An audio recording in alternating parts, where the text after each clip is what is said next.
Good evening. Leading our news bulletin for tonight, Tuesday's Tsunami Alert was a good test for the island's preparedness in response to a potential risk. An earthquake located at Santa Cruz Island in the Solomons at 2 in the afternoon on Tuesday raised alarms across the Pacific as countries were put on Tsunami Alert. A tsunami measuring 91 centimeters was recorded at Lata Wharf, wiping out a few villages. Homes were damaged, people displaced, and the death toll is yet to be finalized. Quick notifications from the Pacific Tsunami Hub in Hawaii meant that islands were issued either a tsunami watch or tsunami warning, with projected or estimated times of arrivals for tsunami waves. The Niue Meteorological Service Director Sionitasi Puleto says that the tsunami alerts are a bit different from the cyclone alerts due to the time factor of impact. Within minutes of receiving the alert in Niue, it was relayed over the radio and via email and online forums that have been quite effective. Based on the response to the tsunami watch, Sionitasi believes Niue is prepared, but there are still some areas for improvement. Mr. Puleto says that there are additional fixtures that they hope will be installed and funded by New Zealand Defence. These will include signage to indicate escape routes to higher ground, risk areas and other important information, as well as sirens. One suggestion made was to have an application that all mobile users could also get alerts, but this will be a matter that can be addressed by the telecommunications sector. But the main message for the public is that if and when there is an earthquake, the best thing to do would be to head to higher ground to avoid any potential risks from tsunami waves, for people to stay away from the sea and not to put themselves at risk by waiting to watch waves. 2013 has started with new appointments for some of the government projects and departmental contracts that are due for renewal. As government tries to develop and strengthen the private sector, some of its projects have been appointed to some from outside the public service. The EDF 10 Asbestos Project, Government Rental Properties, Palm 5, Banking Coordinator and a couple of other projects will be facilitated from the private sector. Honourable Tokitalangi said the government's focus is to ensure its departments can focus on its primary role and not to be inundated with other projects they can't cope with. However, Premier Talangi said some of the projects are redirected out of the departments to those more qualified in undertaking the tasks. As for a couple of the prominent roles in the public service, Niue Public Service Commission's office today said Niue High School principal role is yet to be appointed as the job has been re-advertised and the Chief of Police post is still in consultation. We will bring you more on this story in our future news bulletins. Project managers and team members have had 3 days to take on board tips and pointers on how to successfully manage projects. The training covered a variety of areas into the fundamentals of project management, such as planning methods, organizational structures and information management, leadership and conflict management. A project management professional, Rob Verkerk from the University of Auckland, has been facilitating the training and says he is quite impressed with the caliber of participants. I've been quite impressed with the folk here. They're very enthusiastic. What I'm providing is some basic disciplines, techniques, methods and attitudes, and that should facilitate the implementation of professional project management. And the benefit that drives is you're able to get more work done for the same bucks, so you get bigger bangs for bucks. Also, it assists in selecting the right projects and pushing projects through. The key thing in project management, getting stuff done on time, getting it done on cost and getting it done to scope. So it has just general overall economic benefit. With the numerous projects currently being implemented on the island, this training is quite timely to evaluate areas that would improve the deliverable outputs of projects. But Rob says there are two main drivers to managing successful projects. Two key drivers, project management. First is performance. So what we're looking for in project management is that people commit to do things when they say they're going to do them, and then they go and do them. And the underlying driver behind that is accountability.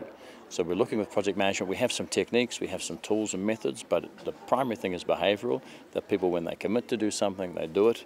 And a good project manager signs up to that, they do that themselves, but also they also look for the people working with them to also do that. According to training organisers, they have been impressed with the turnout to the workshops, which reflects the importance and also the eagerness of project managers and teams to build their capacity. But the best thing is always to put what they've learned into action. Key thing is for people to get out there and actually implement some of these practices. It's one of the risks with training is that people come on a course, they go, that was fun, I enjoyed that, it was nice to take a couple of days off work, and then by the time they get around to doing anything with it, they've forgotten it.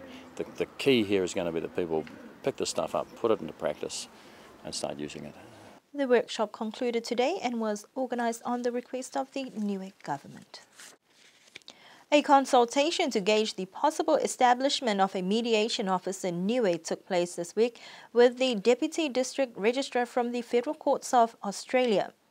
Paddy Hannigan said mediation is an important tool for parties to approach and consider their matters before courts. Mediation is a process whereby you have an independent facilitator facilitating the discussion between the parties so the parties can resolve the dispute themselves and come to a settlement of a dispute themselves. What I've learned over the last week is that your traditional and cultural practices are very similar to mediation through your village councils and your church groups. You already have a practice of mediation on this island. Mediation allows the parties to resolve a dispute themselves other than to go to a judge. If you go to a judge, one party is going to win and one party is going to lose. If you have mediation, you can come to an agreement between yourselves that allows both parties to be successful and both parties to obtain something of what they want. Clearly, in a mediation, both parties are going to have to compromise. You won't get a settlement if one party takes a hardline view and refuses to negotiate. With Niue being a small community, there is a challenge, but there should also be an understanding of the importance of mediation. One of the things we've been discussing this week is who would be a mediator. Obviously anyone can be a mediator. There's a training process that you go through. One of the things that we've been discussing this week is who would be mediators on Niue. There's a general consensus that anyone who's appointed as a mediator would have to have certain personal characteristics. They would need to be seen as people who were trustworthy, who have integrity, who are honest, who can keep information confidential, and who are highly regarded within the community. Well, you mentioned quite a lot of points that are very important. How difficult do you think that will be in the small communities like ours with like conflict of interest and all that? One of the big challenges, I suspect, to anything on Niue is getting people who don't have a conflict of interest.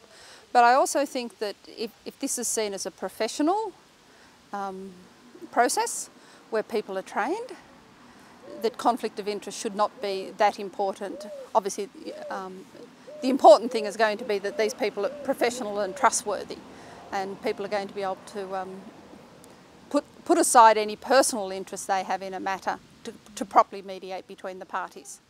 But clearly there'll be some times where conflict of interest, a person has to be disqualified. Over the years, matters submitted before courts has also been referred to mediation, some through legal procedures and others within traditional and cultural purposes of mediation. The new year is off without a hitch for students as they return to school this week for the first term of 2013. At Niue Primary School, things are looking up with the school roll of 222 students. There are 7 new entrants from overseas. At the Early Childhood Centre, it was exciting times as the Little Tykes progress on to primary school, with 11 students moving on to Year 1. As for new entrants at ECE level, they're expecting 15 new students. The Niue Primary Principal Itzi Tukitonga says they are delighted that they now have 1 new teacher starting, as well as an expectation for a new caretaker and still 1 teaching position vacant. As for Niue High School, figures have not yet been released. However, 2 of the top jobs within the education sector are yet to be finalised as the Niue Public Service Commission prepare to appoint a Director for Education and Principal for Niue High School. And that concludes our news bulletin for tonight.